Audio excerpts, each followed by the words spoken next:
পূর্ব মেদিনীপুর জেলা লোক সংস্কৃতি এবং আদিবাসী সংস্কৃতি এবং যাত্রা উৎসব শুরু হলো পূর্ব মেদিনীপুর জেলার পাঁশকুড়া পৌরসভার নারায়ণদিঘি বীর পূজারী সংঘ ময়দানে। পূর্ব মেদিনীপুর জেলা তথ্য ও সংস্কৃতি দপ্তরের ব্যবস্থাপনায় পশ্চিমবঙ্গ যাত্রা একাডেমি সহ পূর্ব মেদিনীপুর জেলা প্রশাসন, পূর্ব মেদিনীপুর জেলা পরিষদ ও পাঁশকুড়া পৌরসভার সহযোগিতায় 3 দিন ব্যাপী লোক সংস্কৃতি, আদিবাসী সংস্কৃতি এবং যাত্রা উৎসব অনুষ্ঠিত হবে। ঢাক বাদ্য, আদিবাসী নৃত্য, বেনি পুতুল, পুতুল নাচ, বহুরূপী বাউল সহ জেলার বিভিন্ন প্রান্তরে বিভিন্ন লোকশিল্পীদের মাধ্যমে অভূতপূর্ব বর্ণাঢ্য শোভাযাত্রার মধ্য দিয়ে শুরু হলো যাত্রা উৎসবের 3 দিন ব্যাপী যাত্রা। বাউল, গাজন নৃত্য, সমবেত ভাটিয়ালি গান, লাঠি খেলা, পরবা নৃত্য, কবি গান, পুতুল নাচ সহ বিভিন্ন অনুষ্ঠানের মধ্য দিয়ে শেষ হবে জেলা লোক সংস্কৃতি, আদিবাসী ও যাত্রা উৎসব।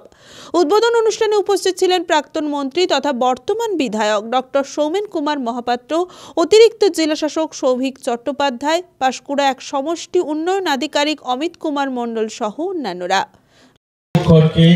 আমাদের হৃদয়ে স্মরণীয় করে রাখবেন।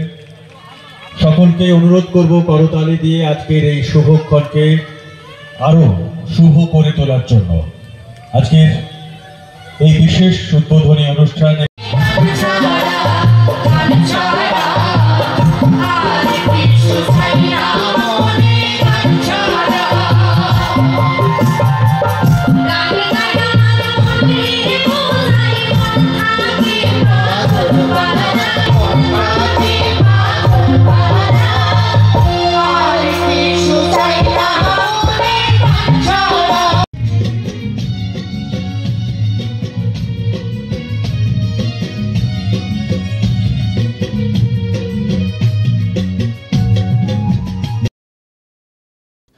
পুলক বেড়ার রিপোর্ট, খবর BCBS।